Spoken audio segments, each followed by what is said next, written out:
Muito boa tarde, bem-vindas e bem-vindos, com uma pontualidade que tem a ver com uma característica que o Colabor não devia ter, que é respeitar o quarto de hora académico, porque nós não somos uma instituição da universidade, somos uma instituição de colaboração entre centros académicos, grupos empresariais e entidades da economia social. Como dizia, esta iniciativa procura refletir o trabalho digno na perspectiva das pistas de investigação que estão abertas neste laboratório colaborativo, em que as nossas equipas têm preocupado em aprofundar o conceito que vem sendo proposto pela Organização Internacional do Trabalho e que é o tema central do trabalho no nosso dia de hoje. Naquele microvídeo que acabou de passar, são mostradas as 4 razões pelas quais, na ótica do Colabor, esta questão é importante.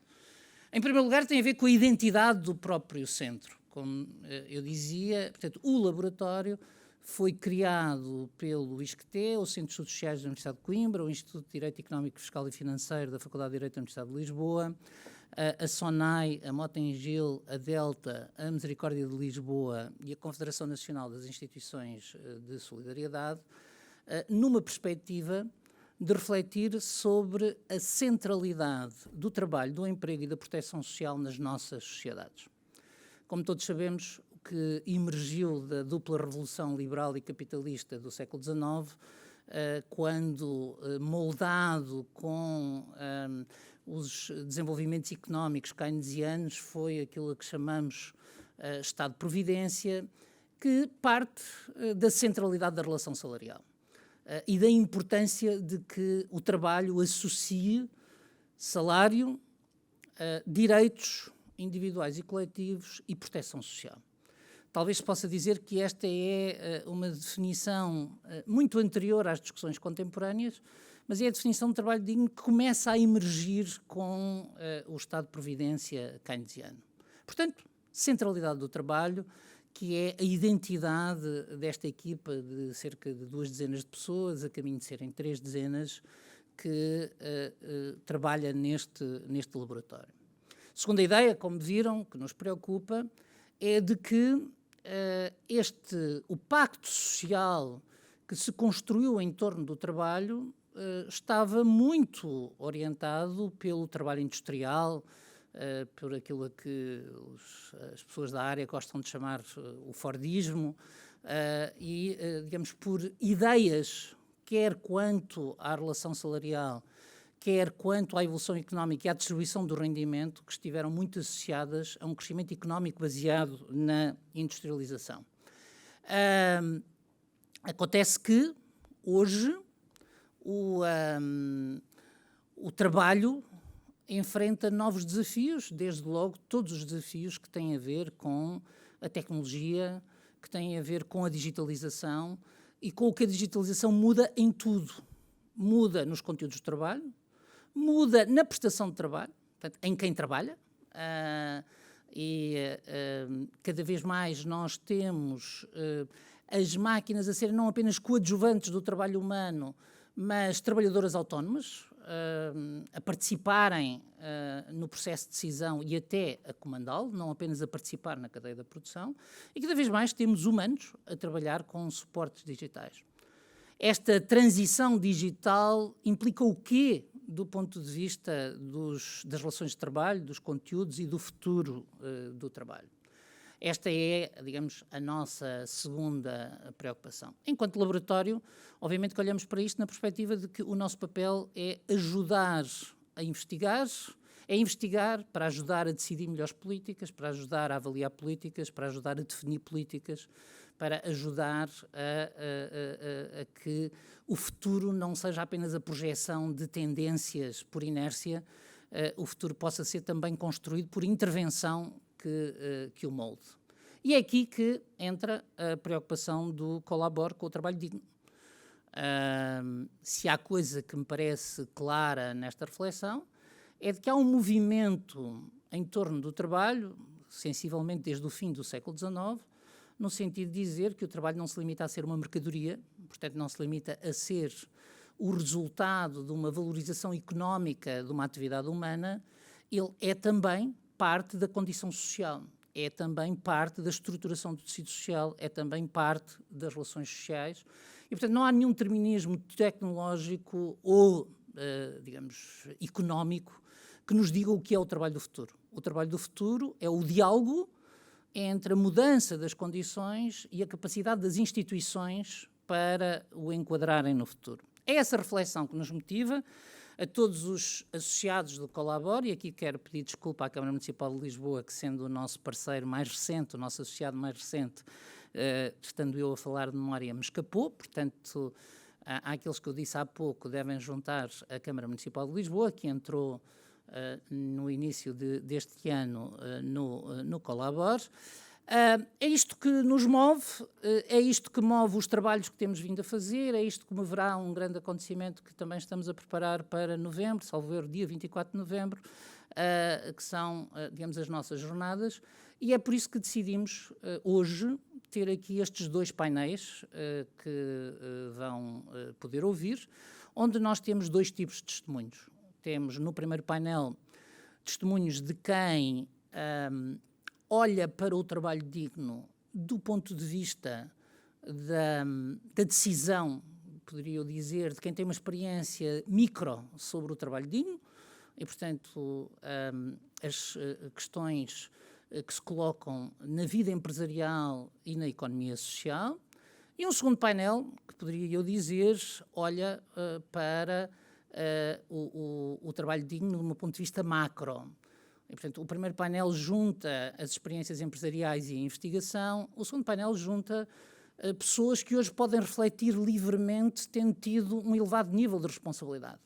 E, portanto, são pessoas que aqui estão na sua capacidade individual, como pessoas que têm um pensamento profundo sobre os temas do trabalho e que tiveram, nos parceiros sociais, no governo, em diferentes governos, elevadas responsabilidades na definição do que é o nosso modelo de trabalho hoje e com isso também, usando uma velha expressão das responsabilidades dos intelectuais, portanto, no fundo, os intelectuais têm também algum dever público de testemunho e de, digamos, de apreciação sobre o futuro, e é isso que nós esperamos destas duas mesas, que nós possamos ter a reflexão, a experiência micro, portanto, a reflexão, a investigação, a experiência micro, a experiência macro, em última instância, o que cada um deles decidir, porque este é daqueles colóquios em que nada foi aprovado previamente e as conclusões ainda não estão escritas. Tudo aquilo que aqui for ouvido será ouvido em primeira mão por vós e julgo que contribuirá para digamos, para uma tarde que possa alimentar as vossas reflexões. Eu calmo-me, a minha função é apenas a de ser de mestre de cerimónias, portanto, digamos, de introduzir e fazer aquele aquecimento para garantir que já estão os suficientes para podermos começar. E, portanto, eu pedia ao Sr. Diretor de Recursos Humanos da Misericórdia de Lisboa, à Ana e à Marta, se faz favor, digamos, se juntavam a nós, e a quem vai moderar, portanto, ao André, que subissem. Presumo que isto até tem duas subidas, portanto, é uma entrada pluralista. Portanto, foi a única a entrar pela esquerda, Marta. Não tem. Então, até já, boa sessão.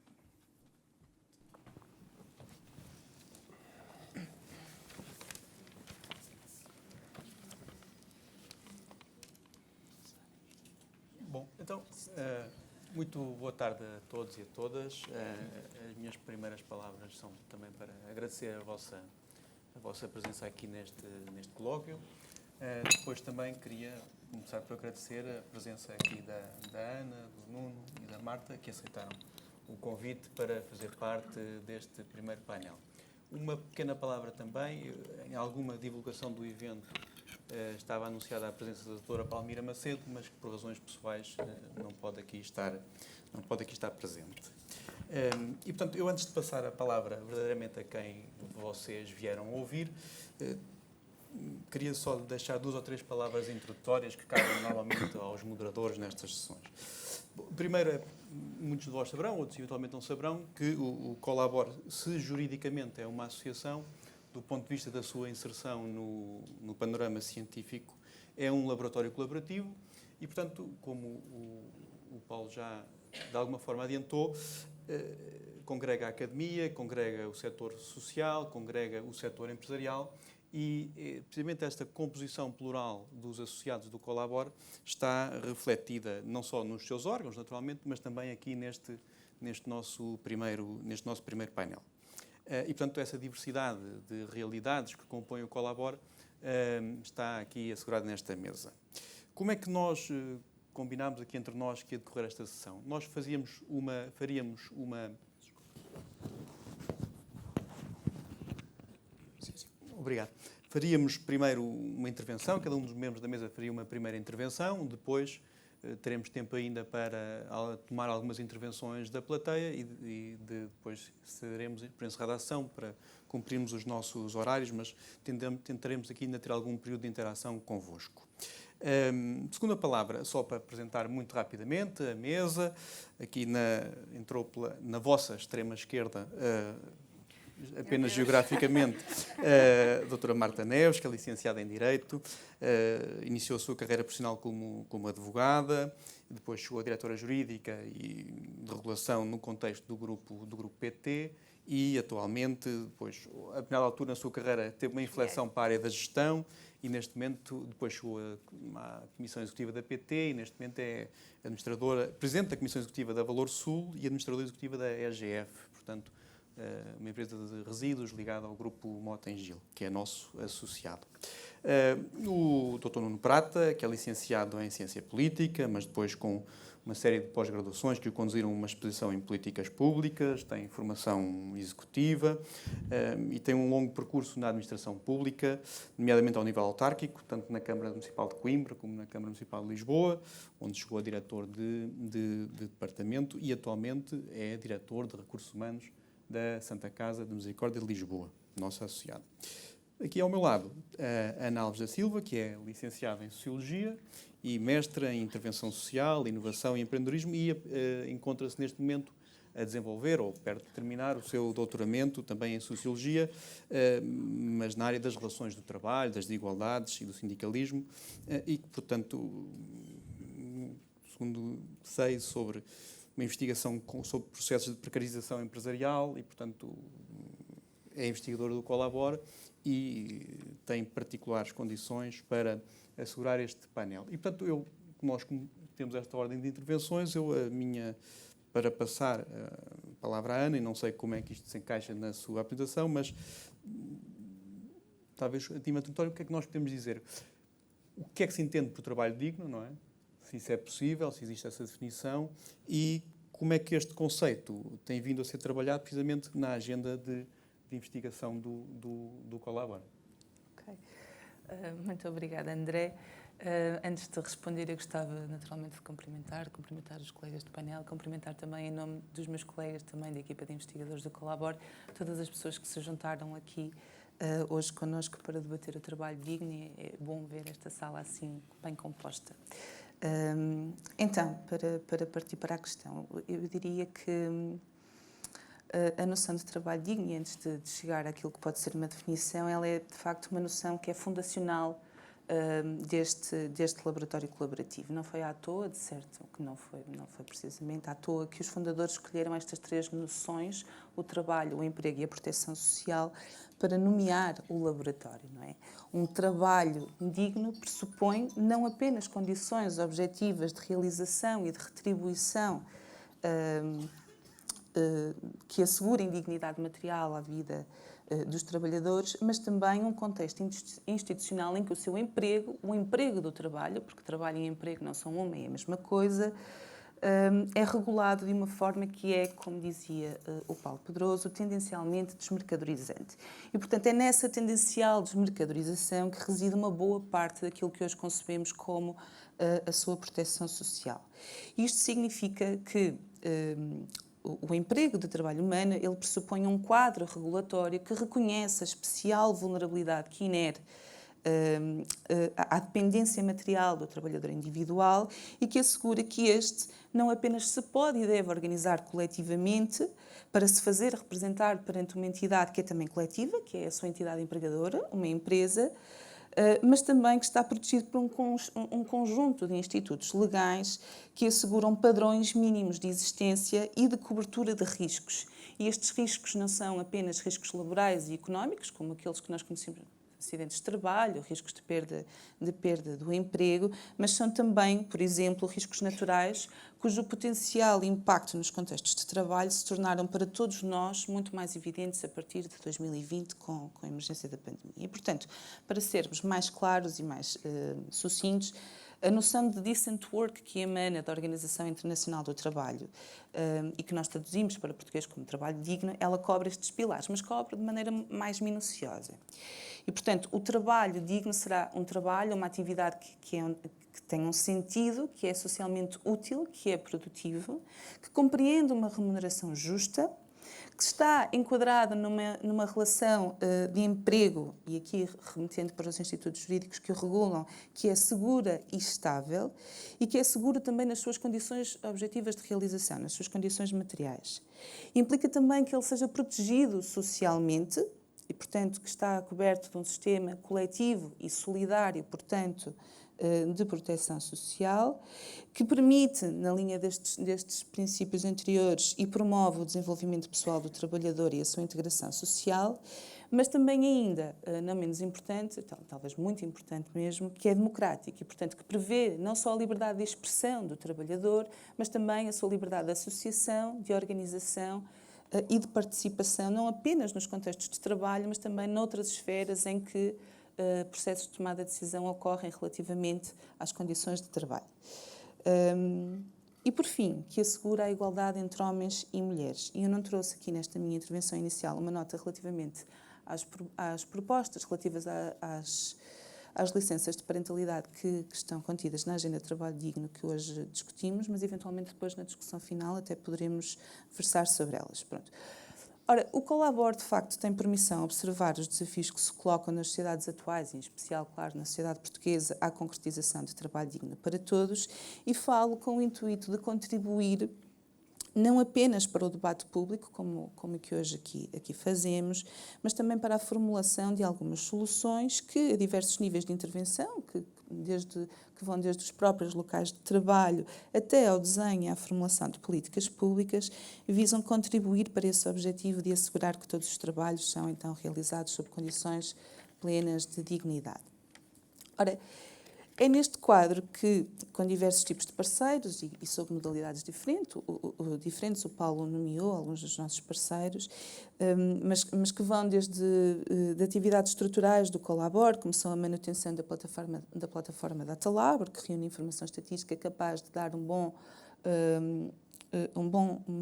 visão geral sobre as tendências macro relativas ao trabalho, ao emprego e à proteção social, mas também atividades de desenvolvimento de impacto das tecnologias no trabalho e no emprego, e também ainda algumas iniciativas desenvolvidas com empresas, com instituições do terceiro setor e projetos de investigação que desenvolvemos ao nível de âmbito nacional e europeu. Não vou nomeá-los todos, mas gostava de dar este enquadramento.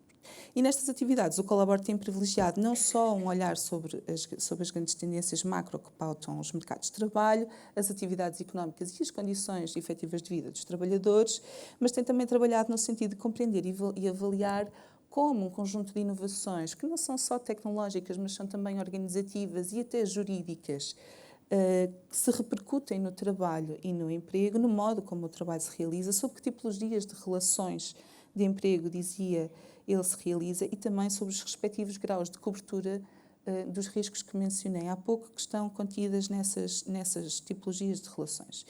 E, portanto, deste trabalho, que tem, como seria de esperar, as políticas públicas sempre sob observação, porque elas, de facto, têm um impacto efetivo nos contextos e relações de trabalho, resulta uma preocupação particular com certas tendências que vêm apontando o caso português. E é aqui, então, que chegamos à Agenda de Trabalho Digno, e eu gostava, sem percorrer toda a agenda, porque são 70 medidas, de deixar umas notas para reflexão conjunta sobre o que nela foi proposto e agora está em discussão. A primeira é sobre o seu diagnóstico. Então, de facto, nós estamos perante um diagnóstico que tente mascarar um dos principais obstáculos ao trabalho digno, que é a precariedade das relações de emprego, e esse é um ponto a favor desta agenda. O problema é reconhecido e os eixos estratégicos apresentados dão efetivamente conta dessa preocupação. Contudo, e pese embora se sublinhe o facto dos contratos permanentes terem visto a sua prevalência crescer, sublinhe esse diagnóstico, os dados relativos, por exemplo, ao pessoal ao serviço não remunerado, que é um indicador que obtemos através do sistema de contas integradas das empresas, dá-nos conta e que nos dá conta do número de pessoas que prestam trabalho nas empresas sob formas que exorbitam o contrato de trabalho, ele é muito elevado e ultrapassa desde 2013 os 23%. Este é um dado que eu pessoalmente considero preocupante. Isto significa que as modalidades sobre as quais o trabalho está a ser empregue pelas empresas são, na verdade, escapatórias, não é, ao próprio contrato de trabalho e ao próprio contrato de trabalho precário, o contrato de trabalho a termo e o contrato de trabalho temporário, e incidem sobretudo sob formas que são alegadamente independentes de prestar trabalho. Deixem-me só, com licença.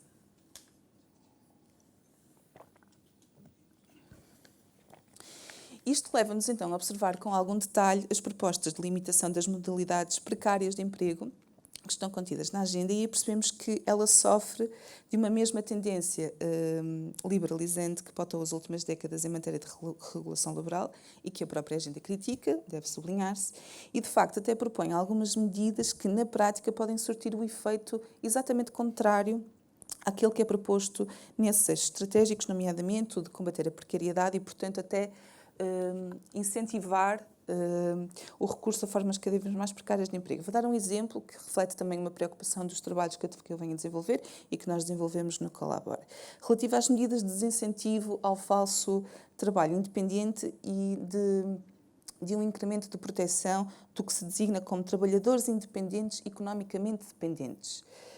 Bem, há nesta noção uma contradição fundamental, não é? Quer dizer, desde o memorando de entendimento com a Troika, repare-se que Portugal encetou um processo de extensão da proteção social que estava ancorada exclusivamente nos contratos de trabalho por conta de outrem aos trabalhadores independentes. E aqui eu quero fazer uma salvaguarda. Nós podemos advogar e devemos, e bem, que os independentes têm direito à proteção social, e isso não está de maneira nenhuma em discussão, não é? Claro que sim. Agora, o problema reside no facto de o fazermos sob pressupostos que não indagam sobre a legalidade do Estatuto Sociolaboral de Trabalhadores que, não obstante estejam integrados sobre modalidades de autoemprego, como são os recibos verdes, a figura do empresário em nome individual ou até das sociedades unipessoais, que é uma figura agora muito recorrente entre trabalhadores de plataforma, eles estão, sob o ponto de vista económico e sob o ponto de vista organizativo da sua atividade, em circunstâncias que são em tudo semelhantes às de um trabalhador por conta de outrem, isto é, que trabalham na dependência económica da empresa que mobiliza o seu trabalho e fazem-no sob a sua direção. E, portanto, à luz do direito do trabalho, a noção de um trabalhador independente que é economicamente dependente é, de facto, um oxímoron, é um paradoxo, não é? O trabalho e o contrato de trabalho são institutos que, de facto, pressupõem a dependência económica, pelo que se estamos perante um suposto independente, e agora vou citar uma das medidas da agenda, que desempenha funções de forma regular por um período de tempo significativo que se integra no objeto social da empresa. Então estamos perante um trabalhador naquela que é a acessão dada pelo direito do trabalho e para o qual a única medida de proteção social que seria razoável, efetivamente esperada, de uma agenda do trabalho digno, seria trazer a sua relação de emprego de novo para a esfera da proteção e da regulação que é conferida pelo direito do trabalho. Ou seja, traduzindo isto, reconhecer, presumir que há um contrato de trabalho a decorrer. Portanto, a agenda propõe combater o falso trabalho independente, mas logo em seguida, noutras medidas ainda, para além daquela que eu citei, propõe alargar a noção do independente, economicamente dependente, aos empresários em nome individual, tal como ela está prevista até nas alterações recentes ao Código dos Regimes Contributivos, e adiante, propõe ainda promover a abertura da representação sindical e das comissões de trabalhadores a novos grupos de trabalhadores, que são precisamente estes a que eu me estou a referir, os trabalhadores independentes e economicamente dependentes.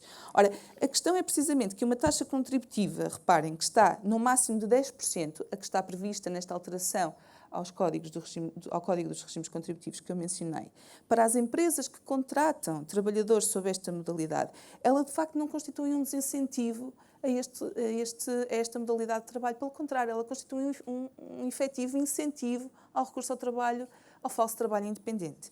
Pelo que todas as medidas que insistem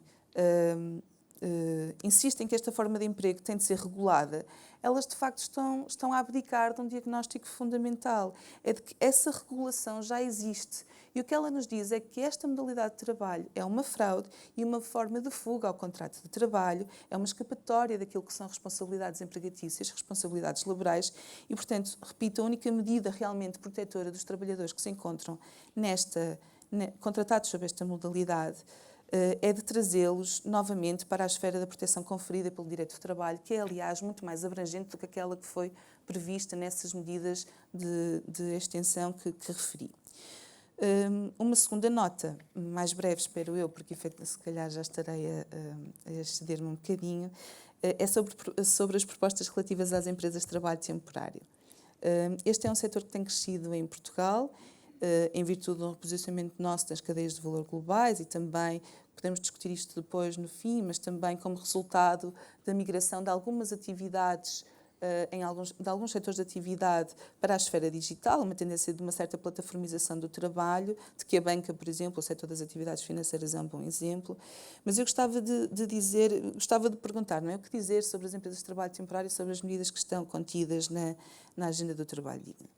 Bem, uma ideia assim um bocadinho mais audaciosa do que todas aquelas que estão vertidas na agenda seria darmos um passo atrás e repensarmos exatamente o que são empresas de trabalho temporário, tendo presente aquele objetivo fundacional do direito do trabalho, que eu e o Paulo mencionamos, que é de desmercadorizar o trabalho humano. E se fizermos este passo atrás e pensarmos um pouco mais sobre a sua gênese e a sua especialização, as empresas de trabalho temporário dedicam-se precisamente ao oposto, não é? De facto, elas especializam-se no aluguer de mão de obra e na transação daquilo que são relações de emprego, relações jurídicas, bem como na retenção dos riscos empregatícios que as empresas utilizadoras não querem assumir, que são riscos associados à assunção de custos com a integração permanente dos trabalhadores. Portanto, é preciso ver que a sua atividade é tanto mais facilitada quanto maior o espaço de manobra que o direito laboral em vigor lhes possibilita. E, portanto, se nós permitirmos às ETTs, às empresas de trabalho temporário, usar todos os recursos de contratação a termo e ainda os recursos de trabalho temporário que estão previstos na lei, são duas figuras distintas, estão em artigos distintos no Código do Trabalho, as empresas utilizadoras, então, encontram aí um incentivo contínuo à subcontratação através destas empresas, na medida em que conseguem utilizar trabalho permanente, que é contratado a termo certo, sem assumir quaisquer responsabilidades laborais. E, portanto, esta intermediação ela é altamente perniciosa para os trabalhadores, né? Que, na verdade, se veem enredados numa relação triangular, na qual o elo mais fraco e desprotegido é, de facto, o trabalhador, que se encontra depois numa relação entre duas empresas em que uma é, na verdade, um empregador fictício e, portanto, é, de facto, uma situação de grande vulnerabilidade para os trabalhadores.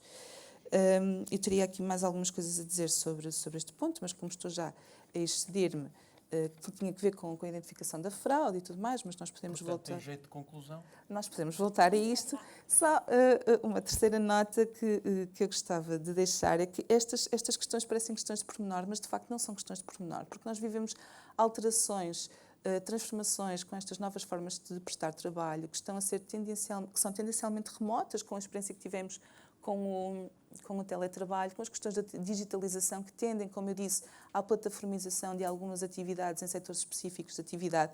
E, portanto, a discussão que fazemos, ainda no âmbito desta agenda, por exemplo, relativamente ao trabalho de plataforma, que em Portugal tem uma situação muito particular com a introdução da lei Uber, que visou uma relação triangular ao introduzir a figura dos operadores TVDE, desresponsabilizando, mais uma vez, as plataformas de assumir responsabilidades laborais. E, portanto, quando nós pensamos quer sobre a questão dos independentes e economicamente dependentes, quer sobre estas relações triangulares que existem com empresas de trabalho temporário, estamos a pensar analogamente também, ou podemos fazê-lo, a estes setores emergentes, a estas realidades emergentes. Dizer também que esta figura do trabalho independente e economicamente dependente surge naquele que é o novo regime jurídico do teletrabalho, sob a designação de regime de dependência económica sem subordinação jurídica e, portanto, nós temos, na verdade, um novo regime do teletrabalho que precisa já de ser revisto para não outorgar o alargamento desta situação também aos teletrabalhadores. Dizer ainda, porque a minha intervenção de facto já vai longa, que a agenda do trabalho digno ela não está completa sem um conjunto de compromissos assumidos relativamente aos problemas dos baixos salários. Portanto, nós não podemos falar de trabalho digno sem falarmos nas condições retributivas e, portanto, nós temos um problema de baixos salários na economia portuguesa que é adensado pelo perfil de especialização produtiva em que estamos, que, por sua vez, adensa uma procura excessiva por trabalho indiferenciado e mal pago e, portanto, esta omissão de uma política de rendimentos, com compromissos assumidos ao nível da política de rendimentos na agenda do trabalho digno é de facto uma omissão gravosa no contexto, na conjuntura que vivemos atualmente. E pronto, o restante discutiremos depois no fim. Vou dar a palavra aos meus colegas. Muito obrigado. Muito obrigada.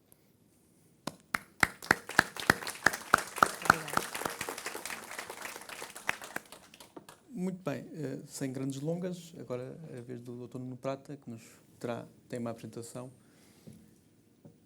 que nos trará a perspectiva já da Santa Casa da Misericórdia.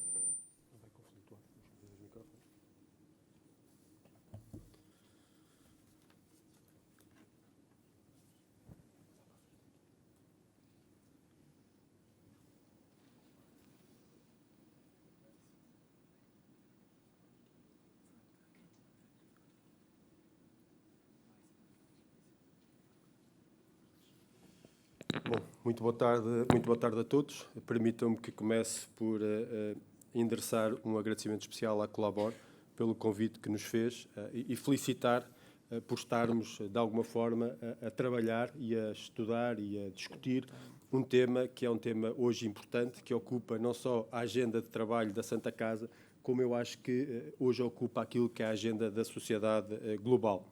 Quando nos pediram para estar aqui, nós temos todo o gosto em estar nestes fóruns, porque acreditamos fundamentalmente que é nestes fóruns onde há estas discussões que nós podemos crescer, quer enquanto pessoas, quer enquanto organização, encontrando novos caminhos, vendo novas práticas, porque de facto a Santa Casa tem um posicionamento muito específico nesta matéria e pretende ser de facto um exemplo na sociedade portuguesa e no mundo laboral.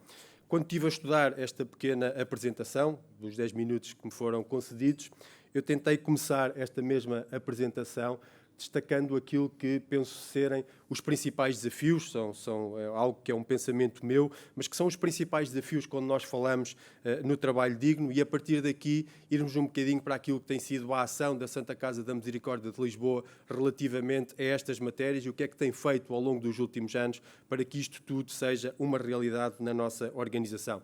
E, portanto, ao longo dos últimos anos, todos os governos, direi, uns mais, outros menos, mas tentaram, de facto, combater este ciclo vicioso de baixos salários, vínculos precários e baixas qualificações e continua ainda hoje a ser um desafio na nossa sociedade. Como é que podemos, de alguma forma, criar e implementar políticas de inclusão que permitam, de facto, colocar os trabalhadores em regimes uniformes e coerentes?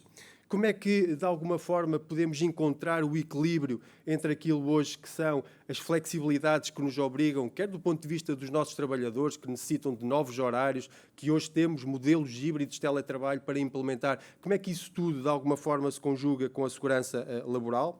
Como é que podemos, de alguma forma, fazer com que o reconhecimento do trabalho digno não seja uma ideia abstrata, mas, de facto, seja uma necessidade concreta e, direi, quase que uma exigência moral? E como é que podemos garantir a segurança no emprego enquanto pilar fundamental para a organização das pessoas e das famílias, como bem a Ana há bocado falou, nesta integração do trabalho, não como mercadoria, mas como uma outra realidade? Bom, perante isto tudo, aquilo que nós, de alguma forma, ao longo dos últimos anos temos feito, eu queria-vos apresentar umas 7, 8 ações que temos desenrolado e que eu acho que vão ao encontro desta realidade. E a primeira começa por ser muito simples, que é para nós, de alguma forma, reconhecermos que o teletrabalho, de facto, não é... Peço desculpa, que o trabalho digno não é, de facto, uma ideia abstrata, é colocar este assunto no centro da estratégia das organizações. E, portanto, nós tivemos a oportunidade, há cerca de 6 meses atrás, apresentar à administração da Santa Casa da Misericórdia, que aproveito para cumprimentar o mesário que aqui está, o Dr. Sérgio Sintra, tivemos a oportunidade de apresentar o plano estratégico para as pessoas, assente em 5 pilares, onde, de facto, dedicamos um único pilar, que é o que interessa aqui hoje falar, que é o pilar da sustentabilidade, onde de facto tentamos de alguma forma perceber como é que podemos implementar boas práticas de gestão das nossas pessoas, tendo em conta aqui hoje os conceitos de sustentabilidade, aquilo que hoje são os Objetivos de Desenvolvimento Sustentável, nomeadamente no que concerne às questões relacionadas com a diversidade, a inclusão e a igualdade de oportunidades. E, portanto, começar por reconhecer que isto não é uma ideia abstrata, é colocar isto na estratégia das organizações e fazer com que isto esteja na agenda da discussão, desde o Conselho de Administração, direi, até depois às diversas unidades organizacionais que compõem essa mesma entidade. O que é que fizemos em relação a isso? E para, de uma forma muito rápida, destacar, para conseguirmos também colocar na estratégia, é preciso operacionalizar. E, portanto, damos aqui, entre o período de 2022 a 2025, um conjunto de ideias que é preciso, de alguma forma, aterrar na organização para que isto seja uma realidade. E vai de coisas tão diversas como o incremento do Plano Estratégico de Desenvolvimento de Diversidade e Inclusão, criação de um Comitê de Diversidade e Inclusão, temos cada vez mais a capacidade de ter presença nas universidades e nas feiras de emprego para recrutar cada vez mais jovens, que necessitamos na nossa organização, que como a nossa sociedade no seu global está a atravessar um período de envelhecimento e é cada vez mais envelhecida. Garantir, independentemente da não obrigatoriedade de um plano de igualdade de género na organização, a questão da parceria com a Valor T, que vou ter a oportunidade de falar mais à frente, que tem a ver com a questão da empregabilidade das pessoas com deficiência, termos a capacidade cada vez mais na nossa organização, e porque tivemos que recorrer a essas pessoas, nomeadamente do mundo lusófono e hoje também de muitos imigrantes, força daquilo que são os fatores internacionais, temos a capacidade de lhes oferecer cursos de língua portuguesa que os permitam incluir não só no meio laboral, como também na sociedade que hoje habitam. Comemorar os dias internacionais de muitas destas culturas, para cada vez mais conseguir incluí-los na nossa organização e garantir aquilo que estamos a construir de um manual de onboarding, de facto, para pessoas estrangeiras ou para pessoas que não são da nossa cultura. E, portanto, estes são um conjunto de projetos que nós, durante o período de 22 a 25, vamos tentar implementar na Santa Casa da Misericórdia de Lisboa, sendo certo que anualmente temos que olhar para eles e perceber da sua oportunidade. Segundo projeto que vos queria trazer aqui hoje, e que é um projeto de uma importância tremenda para a Santa Casa da Misericórdia de Lisboa e que eu acho que a posiciona de uma forma absolutamente inigualável, equiparando-se a um conjunto de muitas outras organizações. Eu lembro de uma em particular que tem algo parecido com isto, que é a Jerónimo Martins, que foi a criação da Valor T. E a Valor T mais não é do que uma agência de empregabilidade para as pessoas com deficiência. Ou seja, nós, de alguma forma, criámos a oportunidade para um conjunto de pessoas com deficiência de criar este site, que de alguma forma é o encontro entre a oferta e a procura, e onde nós de facto tentamos fazer e linkar esta relação entre as pessoas com deficiência e as suas competências e a necessidade do mercado. Para terem uma noção, ao longo deste ano que está em funções, tivemos cerca de 1.300 candidatos. Estão associadas neste momento 80 empresas e estão neste momento em análise pelas próprias empresas 350 currículos. É de facto um trabalho absolutamente notável, ao qual a Santa Casa da Misericórdia, e neste caso a Direção de Recursos Humanos, também quer associar-se, porque de alguma forma também tem que ser dentro da nossa casa que nós temos que dar o exemplo e não estar a fazer só para fora, e portanto este é um dos nossos projetos neste momento mais emblemáticos e vai ao encontro daquilo que hoje se fala, ou de quando se fala do trabalho digno, das questões ligadas ao emprego para pessoas com deficiência. Peço desculpa. Outro caminho que estamos neste momento a tentar fazer e que tem muito a ver com dignidade no trabalho, que é dar uma roupagem profundamente nova àquilo que nós hoje chamamos, ou que vulgarmente chamamos, da medicina do trabalho, ou se quiserem, de uma forma mais holística e integrada, a saúde ocupacional. Aquilo que nós estamos a tentar construir, de alguma forma, através de um novo conceito, que é a consulta de enfermagem, conseguir recolher, do ponto de vista anónimo, evidentemente, um conjunto de indicadores e determinantes de saúde que nos permitam agir durante todo o tempo com os nossos trabalhadores e, fundamentalmente, termos a capacidade de customizar programas de qualidade de vida na nossa organização que nos permita atuar em diversos panoramas, não só do ponto de vista da saúde, como também social. Podem ver, de uma forma muito resumida, há aqui um conjunto de perguntas que nós tentamos fazer nesta mesma consulta. O número de refeições que as pessoas fazem por dia é um indicador que nós podemos ter também de atuação relativamente não só a questões ligadas à saúde, como também a questões ligadas a questões de aspecto mais social.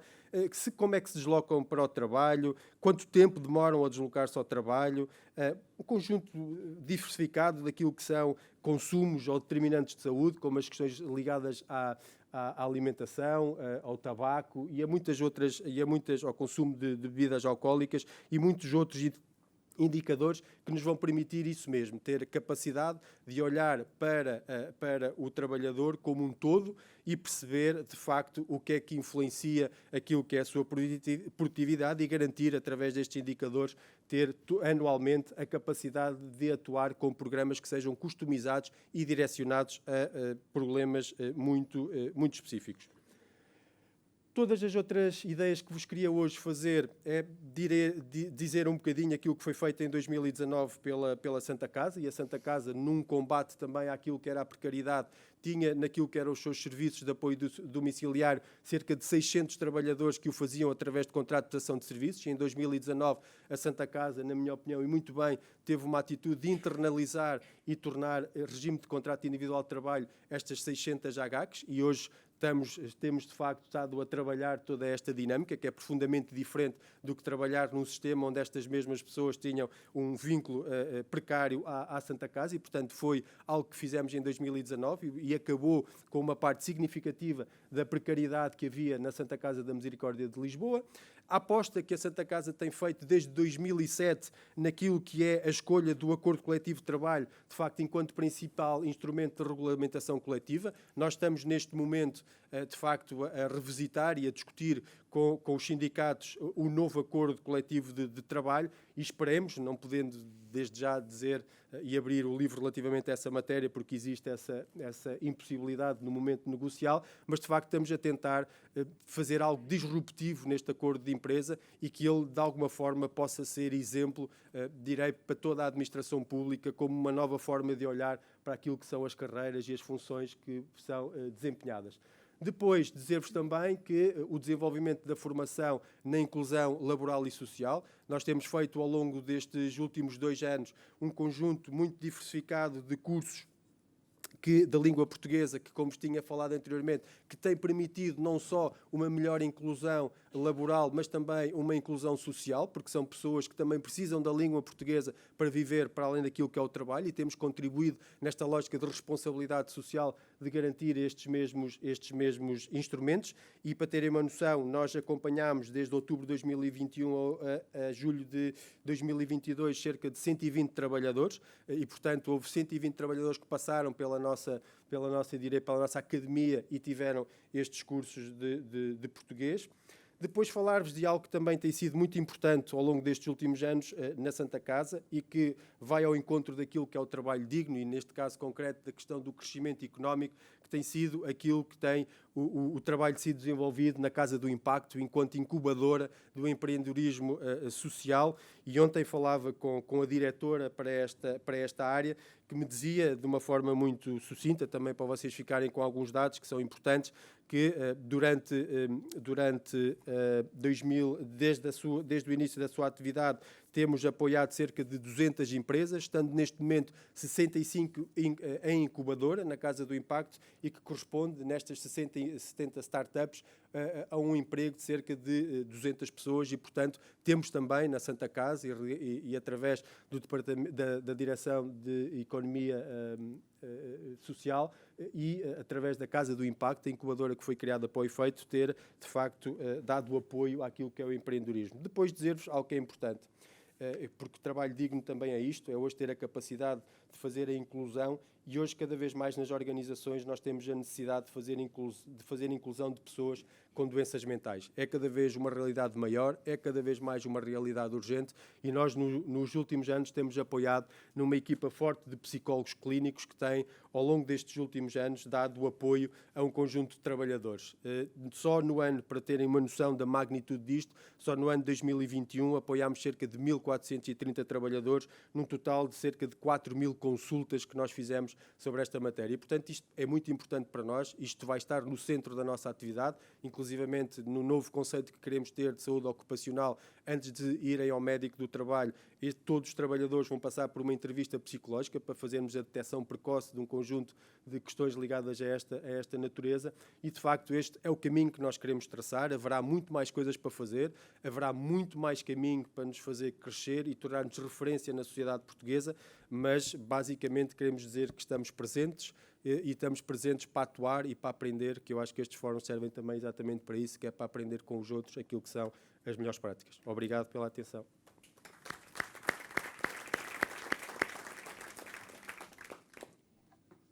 Muito obrigado. Para terminar esta primeira ronda, portanto, de intervenções, agora a doutora Marta Neves.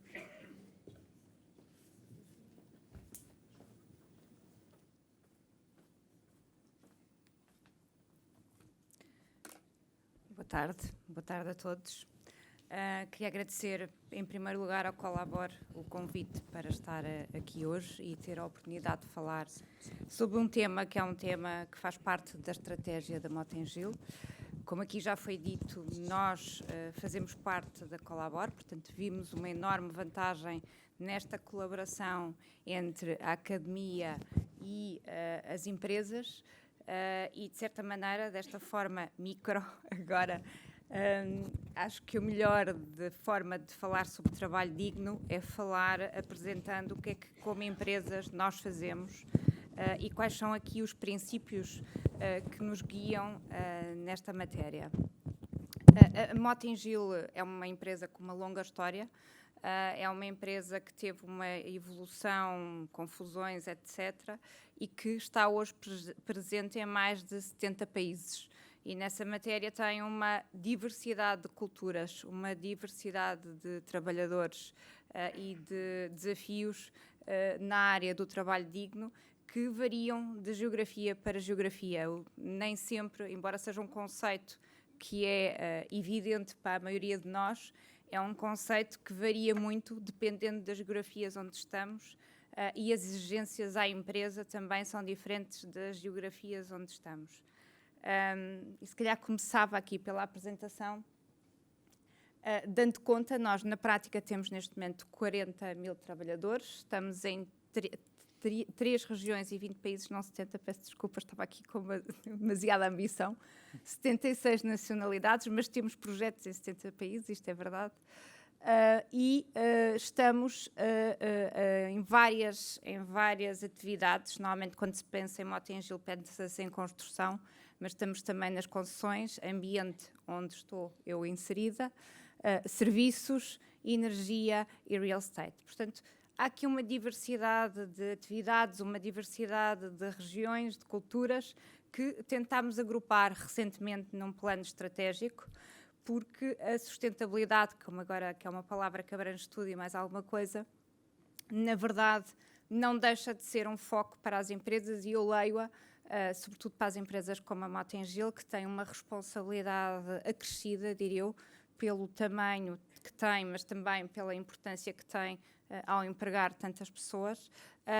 É um tecido, eu vejo as empresas como um tecido vivo e que tem uma série de ligações, entre elas não só outros players, outras empresas que lhes fornecem, mas também os seus trabalhadores que fazem dela a empresa que é. E, portanto, nessa medida há aqui uma responsabilidade acrescida nesta matéria e este é um ponto essencial do nosso plano estratégico. Há quem diga que a sustentabilidade não é uma estratégia, é a estratégia. Ou eu tenho aqui alguma coisa que vou descendo? Tenho, não tenho, estou assim preguiçosa. Portanto, neste âmbito destes planos estratégicos, nós selecionamos uma série de matérias das quais entendemos que devemos atuar e temos um plano para cada uma delas. Há muito mais a fazer, certamente, e vamos chegar à conclusão depois deste plano que ainda mais um caminho a percorrer, mas neste momento foram aqueles que sentimos que teríamos que atuar mais rapidamente. A igualdade de género, e eu estou aqui a representar uma parte dessa igualdade de género, a diversidade e inclusão, direitos humanos, segurança e estabilidade, assistência ao trabalhador, o duty of care, que aqui já foi falado hoje, a satisfação e clima interno, a valorização das carreiras e a progressão salarial, a flexibilidade, a igualdade de oportunidade e formação de jovens de elevado potencial e a responsabilidade social. E passava a explicar... Não? Sim. O que é que temos feito em cada uma destas áreas, dando alguns exemplos práticos destas matérias. Ou diria, um princípio onde temos claramente que avançar será a igualdade de género. Neste momento, as mulheres em cargo de gestão na Mota-Engil são cerca de 10%, portanto há um longo caminho a percorrer e ambicionamos em 2026 chegar pelo menos a 30% de representação do sexo feminino nos cargos de gestão. Este princípio, obviamente, está muito depois basilado no outro mais à frente, que tem a ver com acomodar políticas de incentivo, que temos aqui a lógica, que muitas vezes é muito polémica, que temos que incentivar os cargos de gestão femininos, mas na prática há aqui também uma promoção um pouco agnóstica de todo o tipo de trabalhadores baseado na meritocracia. Outro princípio é a diversidade e inclusão. Nós este ano lançámos uma política contra o assédio e a discriminação, que tem várias medidas, entre elas um canal de denúncias, houve formação nesta matéria e, portanto, este é um ponto também importante. Só para vos dar um exemplo, a empresa da qual eu sou presidente, neste momento tem uma central de valorização orgânica que temos pela primeira vez uma mulher. Portanto, nem balneários existiam para mulheres. Portanto, neste momento estamos a criar balneários para mulheres para permitir esta diversidade. Portanto, há ainda um caminho a fazer nestas matérias e também formação que demos neste âmbito aos trabalhadores da central. No âmbito dos direitos humanos, temos um código de ética e conduta empresarial. Na segurança e estabilidade, em que aqui já falado bastante sobre o tema da precariedade. No nosso caso, 50% dos contratos são permanentes e temos que ter em atenção que a forma como a Mota-Engil trabalha, nós trabalhamos muito por projetos em regiões diferentes e muitas vezes o vínculo contratual permanente não é o melhor vínculo. Eu falo também no meu caso, na área de gestão de resíduos, temos picos excepcionais de trabalho, por exemplo, no verão ou no Natal, em que há muito maior turismo, e o trabalho temporário é um instrumento que acabamos por utilizar. Mas há esta preocupação do lado da Mota-Engil de, efetivamente, o maior vínculo ser o contrato permanente e, sempre que possível, este é o vínculo que utilizamos. A assistência ao trabalhador, o Duty of Care. Isto foi particular no momento de pandemia, assumiu várias formas. Nós fizemos mais de 15 mil testes pelas várias regiões em que estamos. Chegámos a ter que deslocar trabalhadores de regiões que estavam em projetos em regiões menos acessíveis e que estavam em risco de vida e que tivemos que transportar para aqui, para Portugal. Portanto, houve aqui, efetivamente, um esforço além para acompanhar e, no fundo, dar cumprimento a este duty of care que qualquer empresa empregadora, na minha opinião, tem.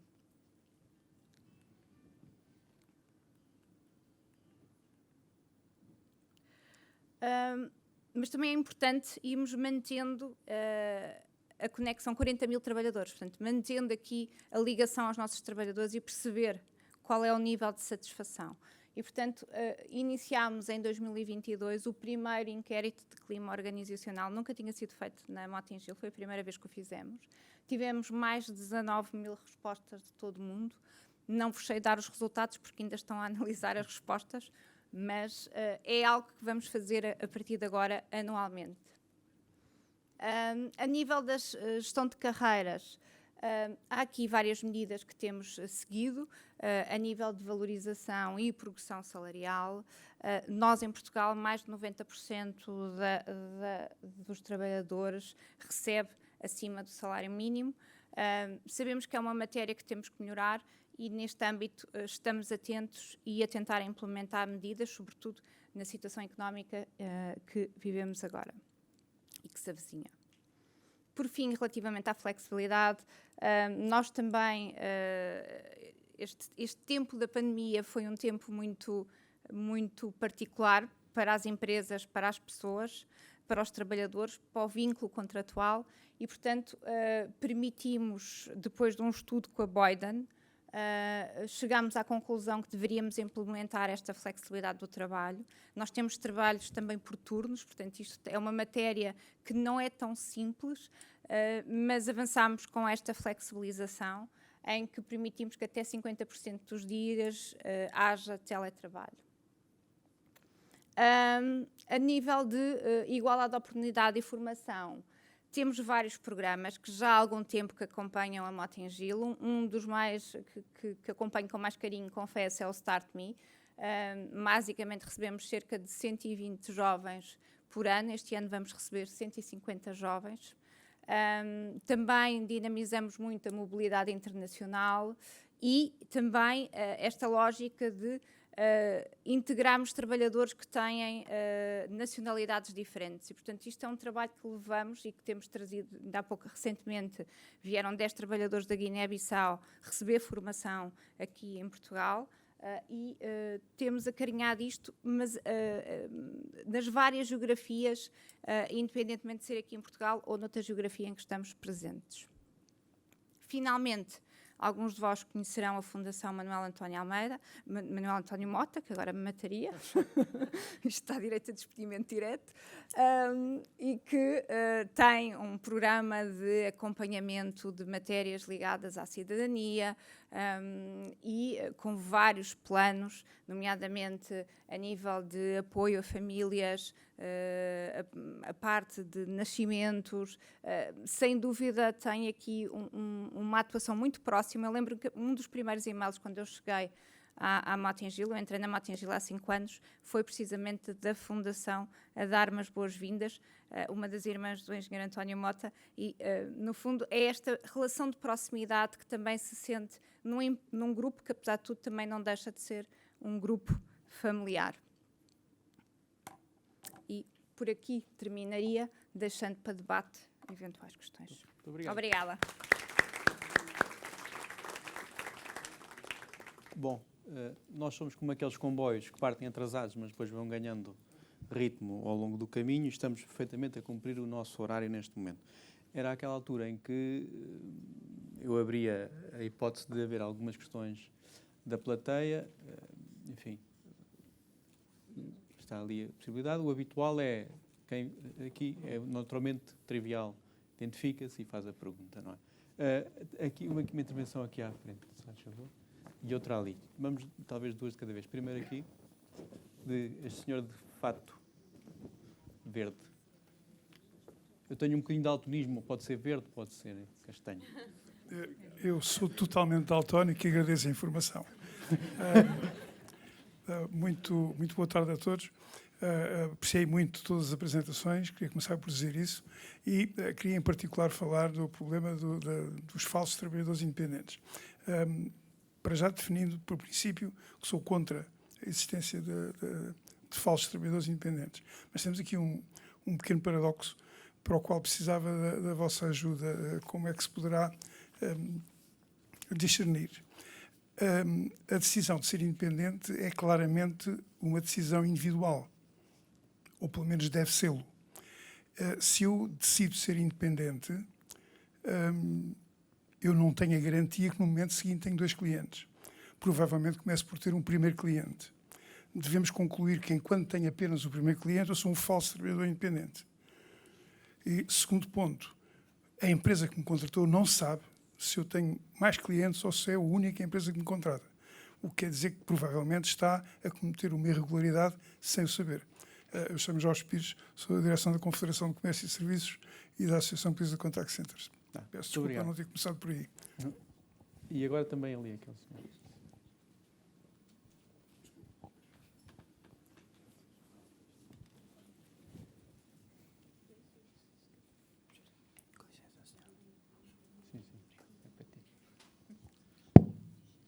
Boa tarde, sou Adalberto Fernandes e aposentado do Instituto Nacional para a Reabilitação.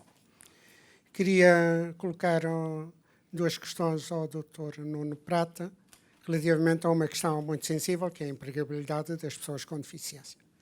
A Valor T tem esta ponte, faz esta ponte importante entre as pessoas com deficiência e as empresas inclusivas, mas quero saber se a Valor T tem a preocupação de monitorizar esta empregabilidade.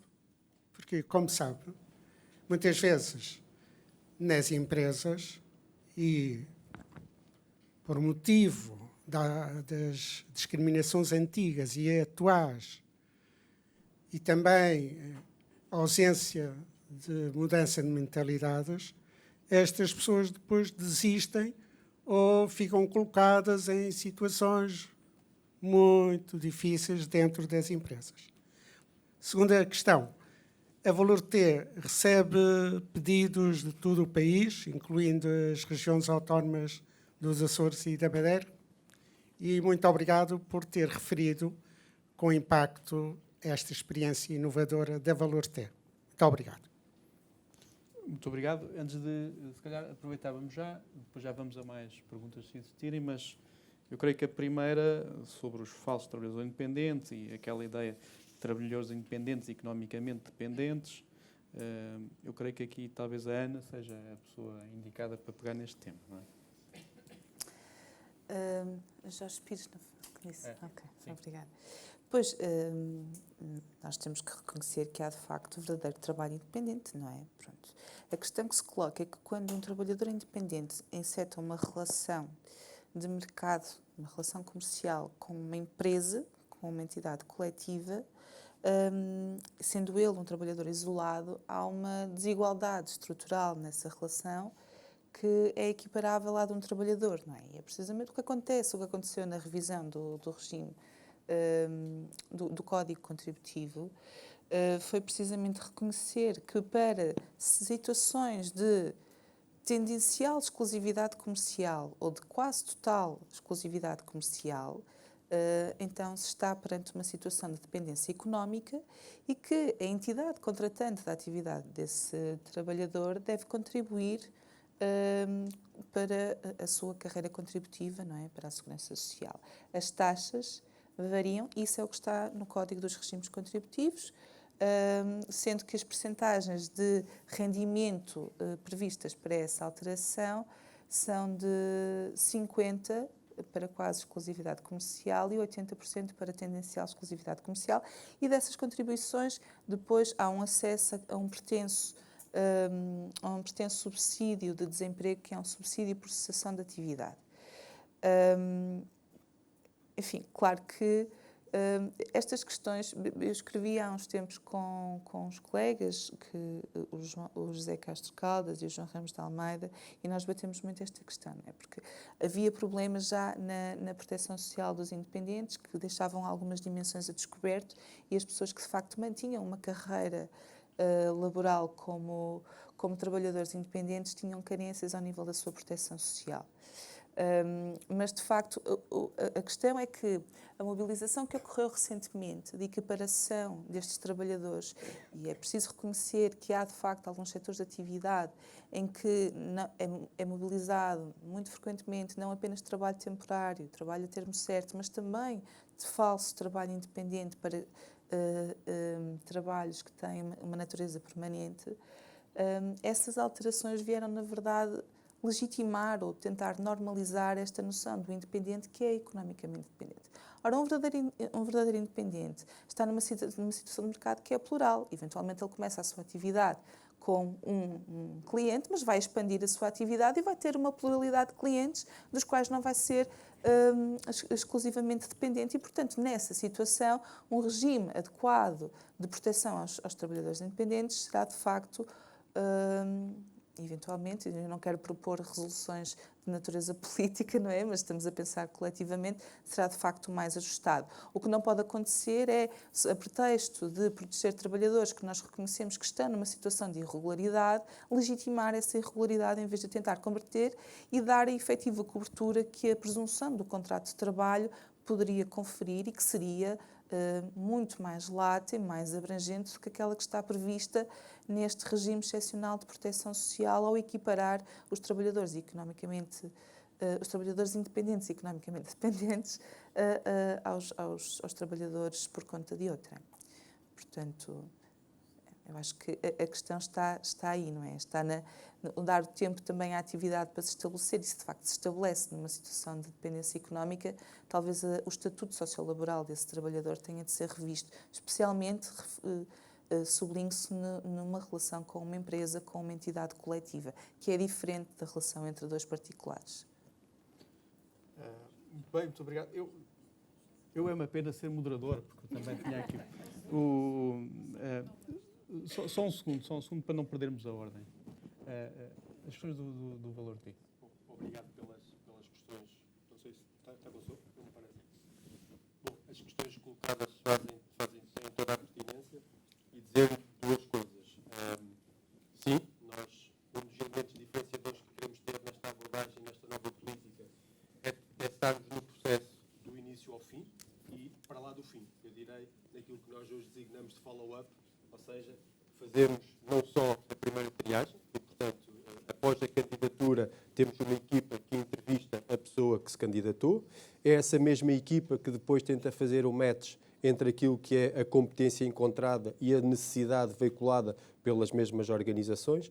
Acompanha, em muitos dos casos, esta pessoa que muitas das vezes está com níveis elevados de incerteza, de insegurança e tudo mais, e, portanto, para darmos também um bocadinho esse apoio, acompanhamos muitas destas pessoas às respectivas entrevistas e depois, sendo aceite nessa entrevista de trabalho, fazemos o follow-up e tentamos periodicamente perceber o estado de como está a correr a integração deste trabalhador. E isto dito de uma forma ainda, direi, um bocadinho genérica. A Santa Casa tem uma direção própria que tem a responsabilidade e a gestão deste projeto, que está um bocadinho ao lado daquilo que são os serviços instrumentais, mas que nós temos vindo, enquanto Direção de Recursos Humanos, a aprofundar, e também fica desde já convidado, se assim o pretender, que poderei recebê-lo na Santa Casa, conjuntamente com a Wanda, explicar-lhe com a maior profundidade todo este projeto. E sim, estamos no país inteiro. Uma das coisas que a diretora e a equipa faz é andar pelo país inteiro, não só a encontrar novos players, novas empresas que queiram estar e envolver-se neste projeto, bem como, de facto, as candidaturas que nos aparecem são candidaturas nacionais e que, portanto, não está resumida, direi, à área metropolitana de Lisboa e, portanto, a presença sim é nacional. Muito obrigado. Já tínhamos ali mais uma perspectiva de uma pergunta e ali também. Muito bem.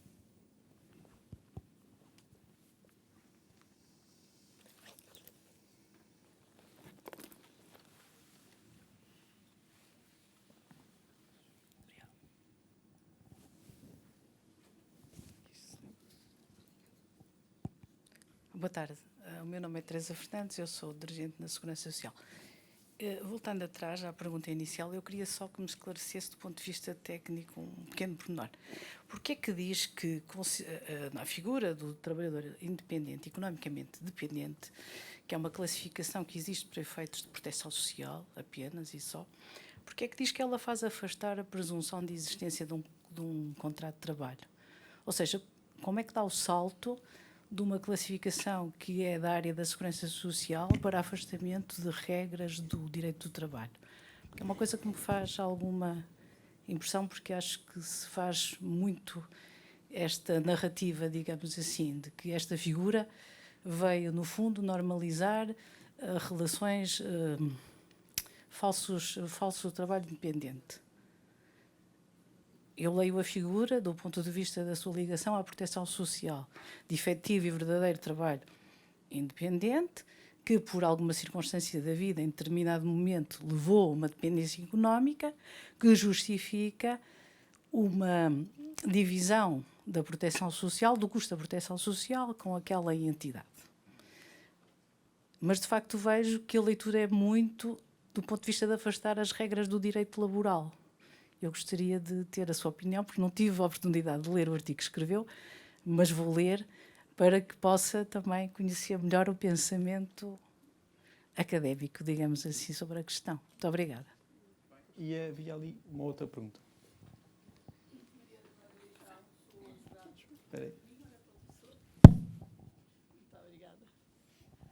Maria da Glória Leitão, sou advogada especialista em Direito do Trabalho, onde profissão que já existe há muitos anos, já vi muita coisa, muitos códigos, muitas alterações, muitas delas muito interessantes, outras, da minha perspectiva, mais criticáveis. Ora bem, eu achei muito interessante todas as posições. No que diz respeito à Sra. Ana Alves da Silva, também tenho muitas coisas que concordei, outras talvez não tanto. Relativamente a esta questão que agora foi levantada, também tenho minhas dúvidas, sobretudo porque não podemos esquecer que a presunção de laboralidade, de exigência do direito de trabalho continua a existir e todos os sinais de que pode haver ali uma relação de trabalho são aplicáveis. Por outro lado, também não podemos esquecer que sempre que uma entidade é qualificada como entidade contratante, isto é, quando ultrapassa aqueles limites, digamos, de exclusividade, isto dito de uma maneira pouco séria, mas esses limites de exclusividade, há uma obrigação de notificação pela Segurança Social ao OCT, ao Ministério Público, para promover uma ação que já está especialmente prevista no Código, uma ação especial, para determinar se estamos ou não estamos perante, ou se está ou não se está perante uma relação de trabalho. Portanto, não acho que isso seja uma promoção de uma situação de fraude. E não podemos esquecer o seguinte, é que o excesso não é regulando, não é legislando que se afastam as fraudes. As fraudes afastam-se com inspeção, com levar os casos a tribunal e deixar que o tribunal decida e que estabeleça linhas de orientação. Porque é isso que não é criar mais uma lei, na minha perspectiva, muito... bem. Relativamente às outras intervenções, achei muito interessantes também, porque mostram que a promoção do trabalho digno passa por tudo aquilo que disseram, pela promoção de práticas, pela promoção de práticas que desenvolvam a colaboração, o bem-estar, etc, etc. No entanto, uma vez que estamos em plena discussão desta alteração à legislação laboral, não apenas ao Código de Trabalho, mas à legislação laboral, de que falou, de que se ocupou a primeira interveniente, e que introduz alterações extremamente importantes e que venham onerar, Caminhando para bem a ou sua mal. pergunta. A pergunta é, gostava de ouvir a representação empresarial a pronunciar sobre isso. Pronto, muito obrigado. Temos aqui alguns minutos ainda. Ainda bem que há uma pergunta para a doutora Marta Neves, que se calhar parece que talvez seja mais fácil do que a minha. Mas, enfim, enquanto a Ana prepara aqui a sua resposta também, que de resto será uma resposta de uma socióloga, não de uma jurista. E, portanto, também temos que ter atenção a esse aspecto. Mas, esta questão que se coloca aqui e que eu também teria, eu fiquei muito surpreendido com... eu acho assim, relevante assinalar que uma grande parte da apresentação do setor empresarial e do setor social, na verdade, são parecidas, não é? As medidas que estão a trabalhar. E, portanto, a questão que se coloca aqui, que se liga precisamente a esta que foi colocada, é em que medida é que, de facto, do ponto de vista do setor empresarial, já está verdadeiramente assimilado e não como um mero chavão de sustentabilidade, em que medida é que está verdadeiramente assegurado esta centralidade do trabalho no contexto empresarial. Ou seja, de trazermos a vertente laboral. Normalmente, muitas vezes, quando falamos de empresas, de economia, falamos de capital, de empreendedorismo, de produtividade, portanto, e muitas vezes esquecemos que as empresas têm trabalhadores, não é? Sim. Obrigada. Obrigada também pela questão, que acho que é extremamente pertinente. Eu acho que o que tentámos dar precisamente é essa visão. E acho que aqui o meu colega também terá, desse ponto de vista, o mesmo pensamento. A verdade é que hoje em dia a maioria dos gestores, pelo menos a nível nacional e dentro da Mata Angel, que são os que eu conheço melhor e no qual também me integro, têm uma preocupação muito grande com os seus trabalhadores. E eu acho que a pandemia toda, mais uma série, tudo muito também levado por hoje também a crise que se verifica no mercado de trabalho, pela forma como hoje em dia são os trabalhadores. Eu, quando comecei a trabalhar, eu fiz o estágio, a minha formação também é jurídica, portanto, eu comecei, o meu primeiro ano de estágio foi não remunerado. E hoje em dia, quando tenho uma entrevista de trabalho, a primeira coisa que me perguntam é: tem iPhone? Quais são os fringe benefits? Tem flexibilidade de trabalho? Tem transporte? Portanto, hoje em dia, a nossa geração está muito mais consciente. A nossa não. A geração dos nossos filhos está muito mais consciente dos direitos que têm e, portanto, as empresas também têm que se preparar. E por isso é que eu dizia que eu vejo uma empresa como um ser vivo que tem que se adaptar a toda esta nova realidade. E eu sou muito mais adepta de soluções em que há um pacto da própria empresa no cumprimento da legislação, e acho que é isso que a maioria das empresas hoje em dia estão a fazer. Essa assunção de que há muito mais a fazer a nível da componente laboral, que não é aquela componente típica que antigamente havia de o processamento salarial e cumprir o horário e dar alguns fringe benefits, etc. Portanto, há hoje em dia uma consciência da importância do trabalhador e também da dificuldade que é encontrar muitas vezes um bom trabalhador, alguém que se dedica à empresa, que veste a camisola, não é fácil. E quem tem empresas hoje em dia sabe que isto é verdade. Portanto, eu diria que vejo com mais facilidade este caminho do que um caminho imperativo por ato legislativo. Embora reconheça que muitas vezes isto estamos a falar, eu não represento todo o tecido empresarial, há muitas formas e há fraude e há outro tipo de atuações que não são tão conformes e, portanto, também há aqui outro tipo de legislação que acaba por ser necessária, como o enforcement deste tipo de direitos e de obrigações por parte das empresas. Mas confesso que vejo muito mais o regime do incentivo, o regime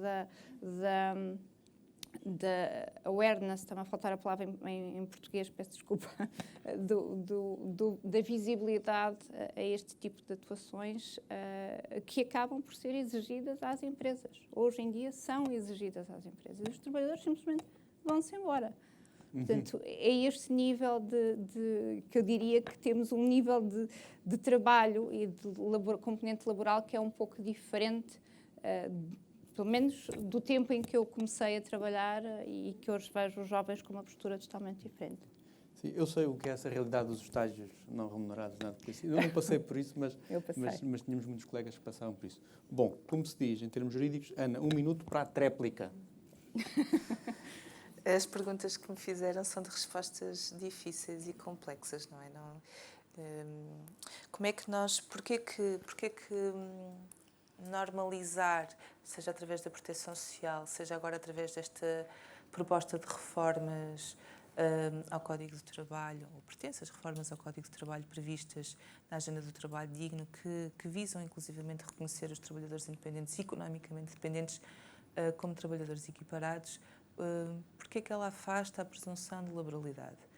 Porque, na verdade, está a abrir a porta à vigência de uma figura que não está prevista no Código de Trabalho como tendo acesso a um regime de proteção, que é aquele conferido pelo contrato de trabalho permanente.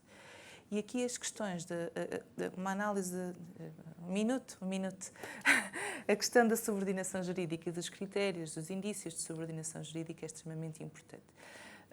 Eu diria, assim, muito rapidamente, enfim, e com pena de não poder alongar, que esses critérios estão, relativamente às transformações nos contextos de trabalho, relativamente ultrapassados. Nós podemos, de facto, realizar trabalho permanente sob a direção de outrem, sob a direção de um empregador que tem o poder disciplinar sobre o meu trabalho e regulamentar sobre a minha atividade, e estes poderes são o reverso daquilo que é reconhecido no Código de Trabalho como subordinação jurídica, sem cumprir um horário de trabalho, sem ter um local de trabalho fixo, não é? E, portanto, estas transformações, que era aquilo que eu dizia, que são de quase que uma plataformização do trabalho induzidas pela digitalização e pelo trabalho remoto, elas transformam as formas de prestar trabalho e empurram para lá daquela que é a relação típica de emprego construída numa sociedade industrial de inspiração fordista que o Paulo mencionava, para lá da sua esfera de regulação. E, portanto, o perigo está claro que conferir esta proteção não retira poder ao direito do trabalho e às entidades inspectivas relativas ao trabalho, não é? Mas cada vez que nós introduzimos mais uma exceção, estamos a normalizar e estamos a retirar ao direito do trabalho o seu poder de proteger estes trabalhadores em toda a sua extensão de cobertura. E este é que é o ponto, não é? Portanto, eu não sou jurista, nós temos colegas juristas no Colabor, estão ali, o Filipe Lamelas e o Pedro Rita, eles poderiam eventualmente até responder com maior precisão a essas questões também. É agora um bom mote para o Coffee Break. É uma boa conversa para este intervalo que agora fazemos e voltamos às 4h15. Obrigado. Obrigada.